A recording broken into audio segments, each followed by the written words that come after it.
Y ahora, acto seguido, pasaríamos a lo que sería la última ponencia, un último caso práctico que nos va a exponer Arkadis.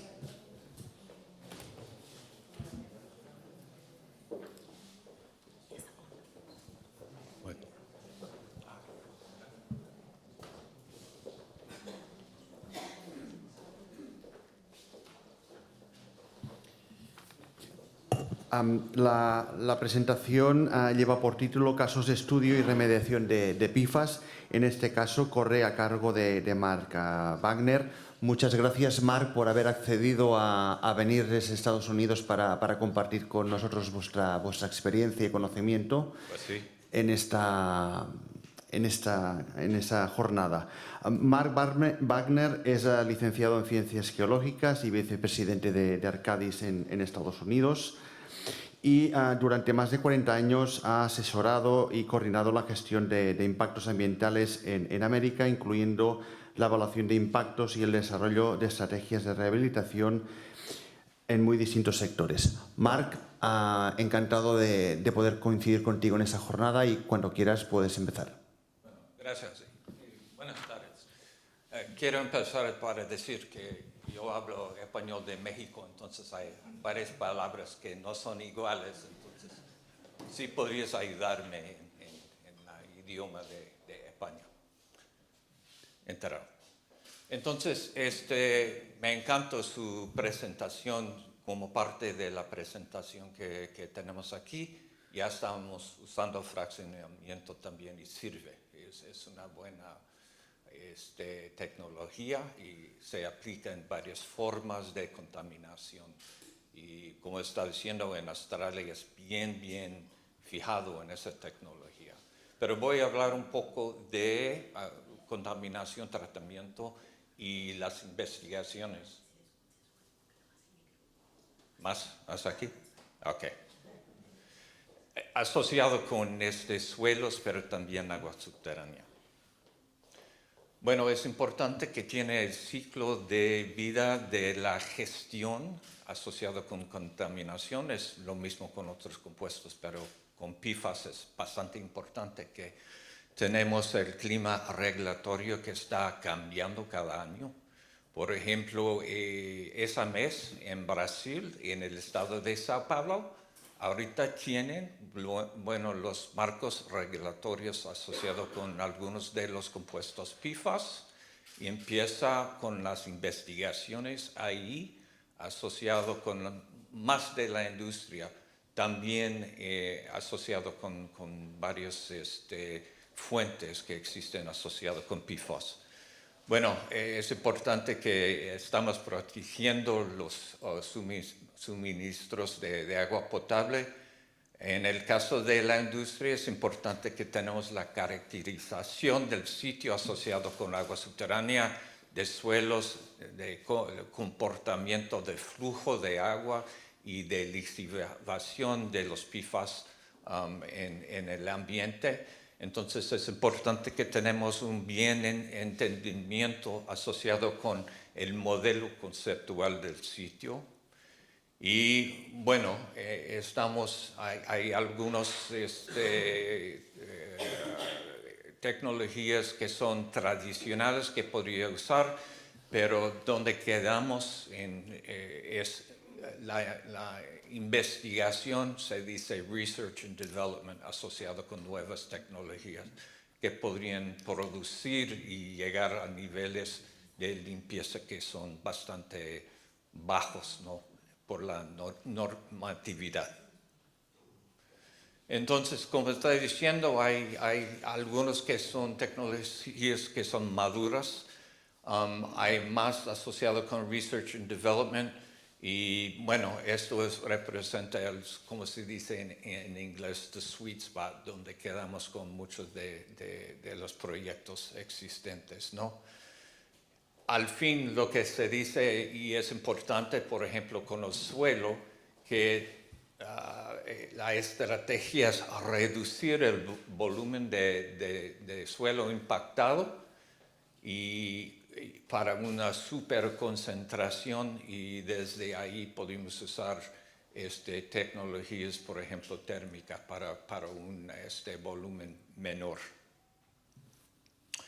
Como estás viendo, hay varias tecnologías que son tradicionales, el uso de carbono, de muchos proyectos donde estamos usando. Es importante que estamos usando el carbono que es bituminoso, no de coco o lignito. No sirve al mismo nivel que el bituminoso, ¿no?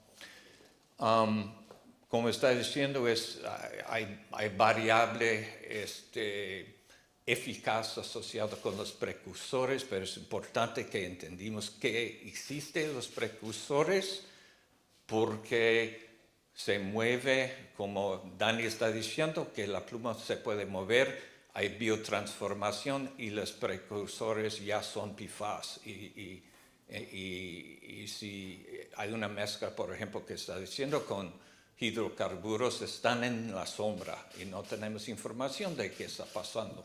Y va a descubrirlos con el movimiento, el flujo de agua, ¿no?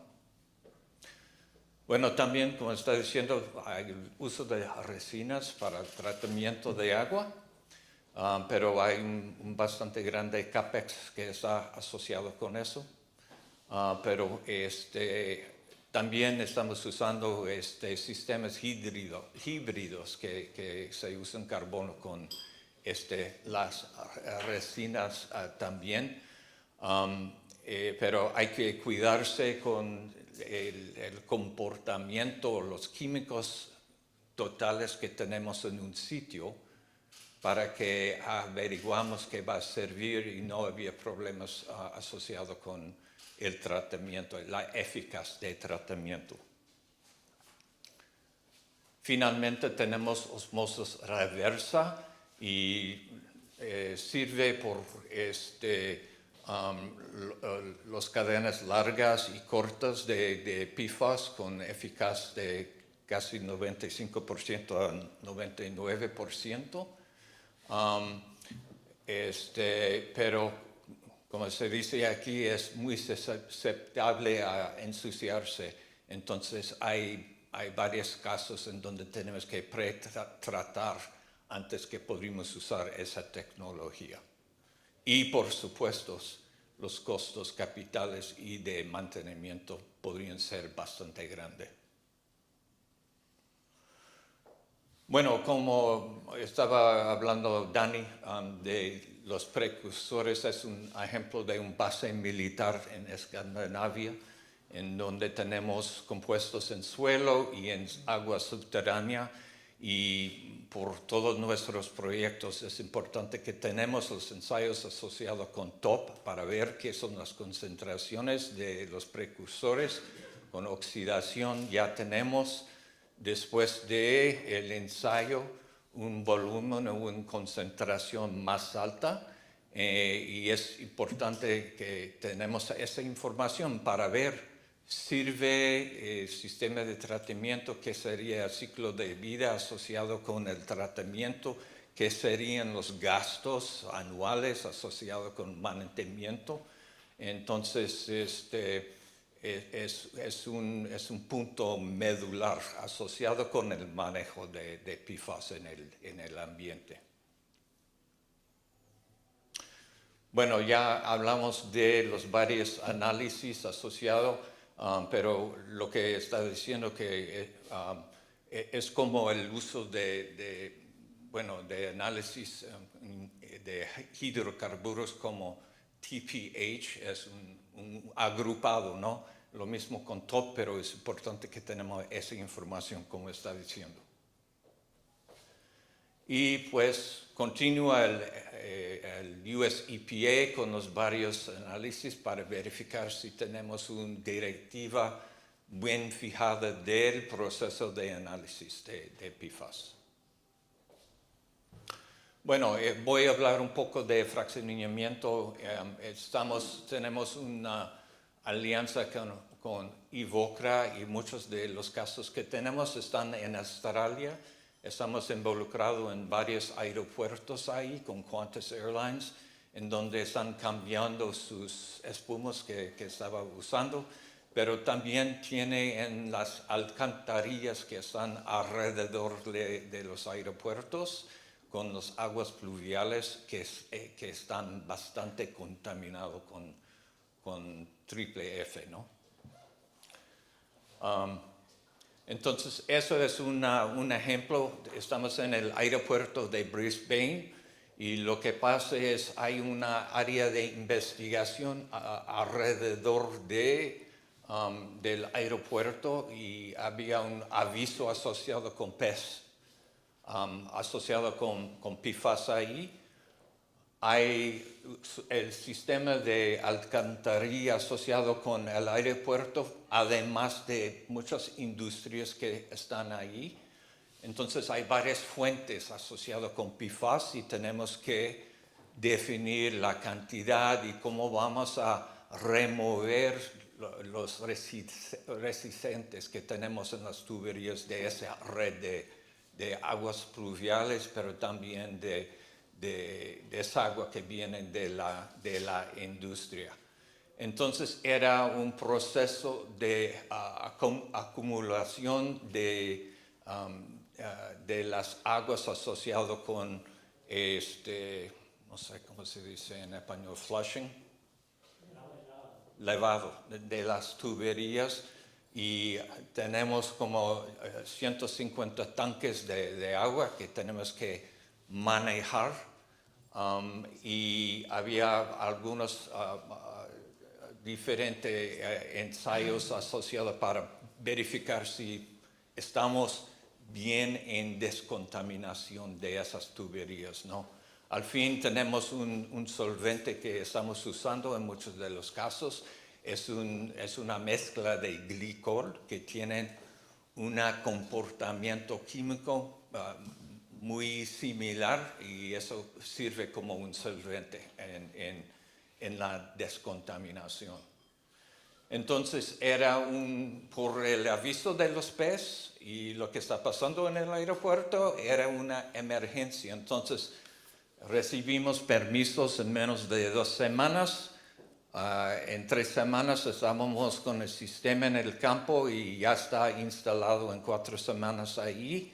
Tenemos más de 13 millones de litros de aguas residuales y tenemos que eliminar los PFAS de cadena corta, los precursores, y llegar a los objetivos regulatorios, y una buena resultado es que no había muchos residuos sólidos asociados con ese proceso.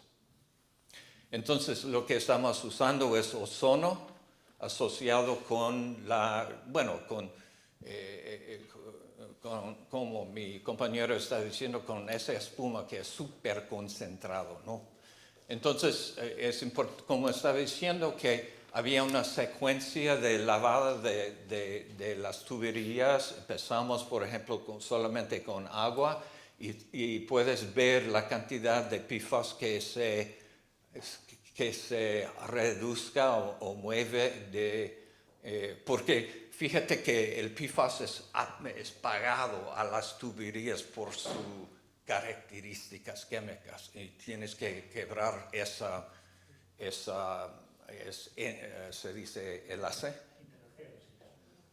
Entonces tratamos el uso de agua cáustica con otra flush con agua y al fin el uso de ese solvente que es una mezcla de glicols. Entonces llegamos a una concentración mayor usando ese solvente. Y lo que tenemos aquí en la secuencia es concentraciones sin precursores y con precursores de lo que tenemos en agua base, el uso de solvente ligero, es decir, los glicoles, y lo que tenemos en aguas finales. Entonces es un proceso de uso de ozono y fraccionamiento. Tenemos las espumas que tienen concentraciones bastante altas y es en varios etapas asociado con eso. Y al fin había un pulido asociado con nanofiltración, porque había otros contaminantes asociados con esa alcantarilla que viene de la industria, y al fin lo que vamos a hacer al fin es ese agua que está limpia ya va a la vajilla que está alrededor de Brisbane. Entonces, en ese proceso empezamos con más de 600 tanques de agua y reducimos con ese sistema de fraccionamiento y llegamos a una superconcentración en 2 tanques, y con eso esos van a tratamiento térmico. Es decir, la estrategia es reducir el volumen de un matriz. Y eso sirve también en suelo también, y puedo explicar eso también.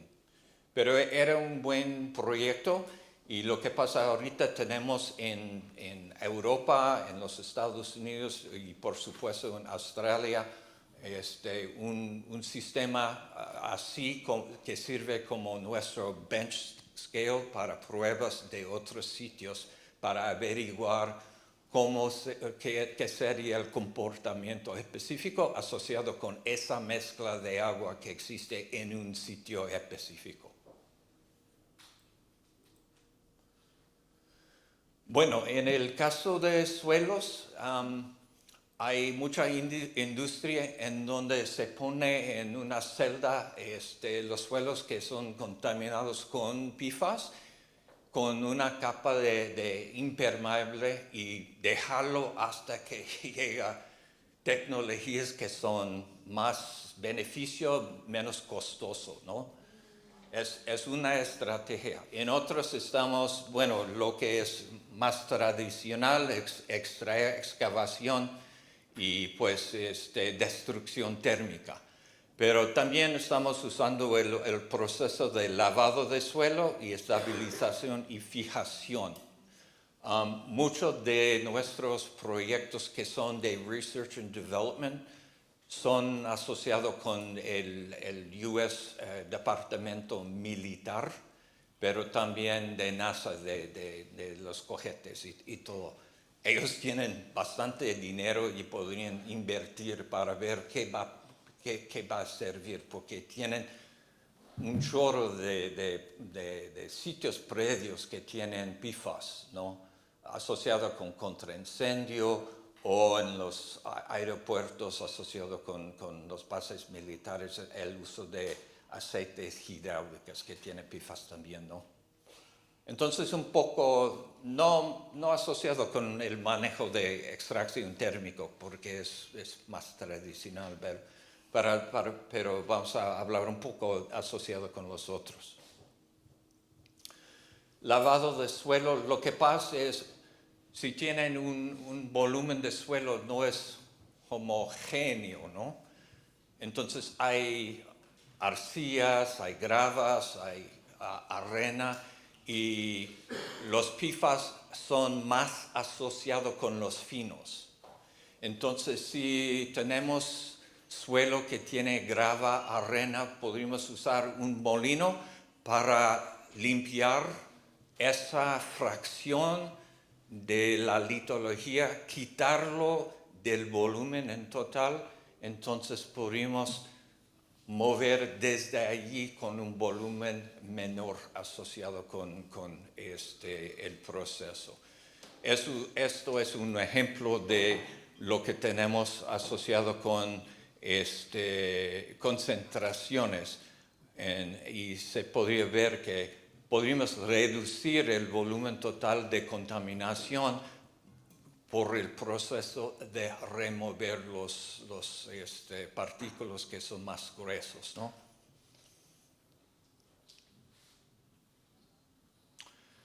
Y en ese caso, otra vez estamos involucrados en Research and Development, cómo podríamos ayudar a nuestros clientes,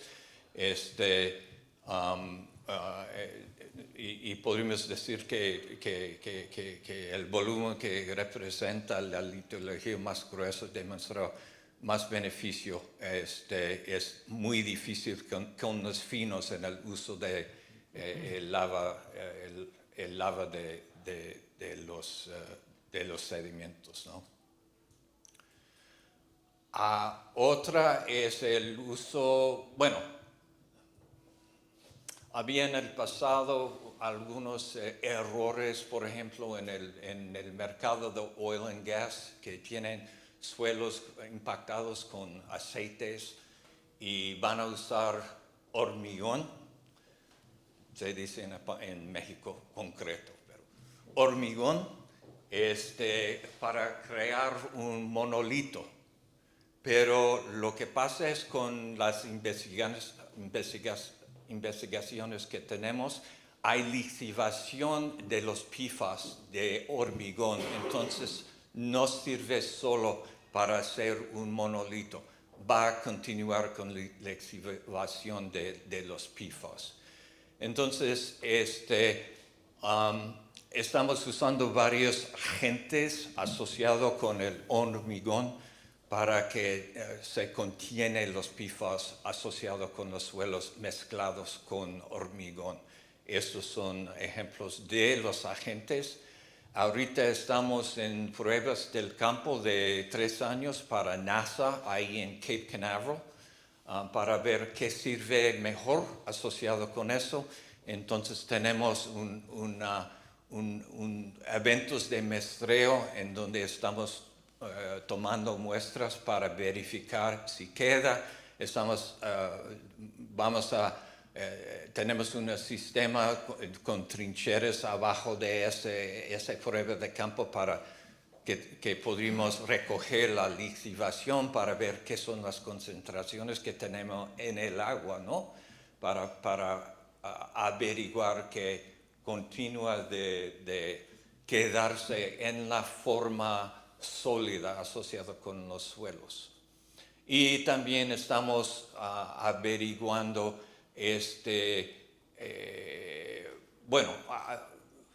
suelos de composición diferentes para que podamos verificar cuáles son, los componentes de la litología que son bastante importantes para que se queden los PFAS asociados con los sólidos ahí. Ahorita estamos en el año 2 asociado con eso y vamos en el próximo año de presentar esa información, y porque es parte del gobierno de NASA, esa información sería libre o abierta al público para revisarlos. Bueno, en el caso de Arcadis tenemos en México un chorro de proyectos. Empezamos en 2004 con proyectos creo que era Holanda, en donde empezamos. Pero ya tenemos más de 800 proyectos en varios países. Bueno, como está diciendo, los de los aeropuertos ahí en Australia son bastante importantes. Y el problema que tenemos en los Estados Unidos es que los marcos regulatorios son diferentes, depende en qué estado ubica su sitio, ¿no? Y lo mismo con Canadá, pero fíjate que, muchos de mis proyectos son asociados con América Latina.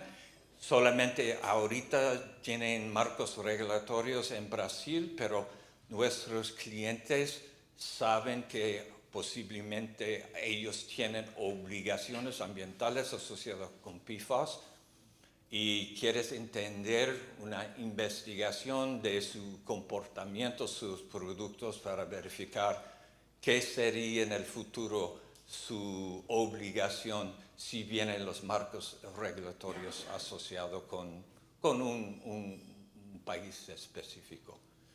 Entonces, mucho del trabajo de Arcadis es asociado con varias universidades y el gobierno para definir nuevas tecnologías que se produzcan resultados, beneficios con menos costo. pero hay que marchar más para ver dónde vamos a quedar y también continúa la disminución de los niveles o marcos regulatorios en donde tenemos que llegar al final asociado con suelo y con agua subterránea. Bueno, eso es.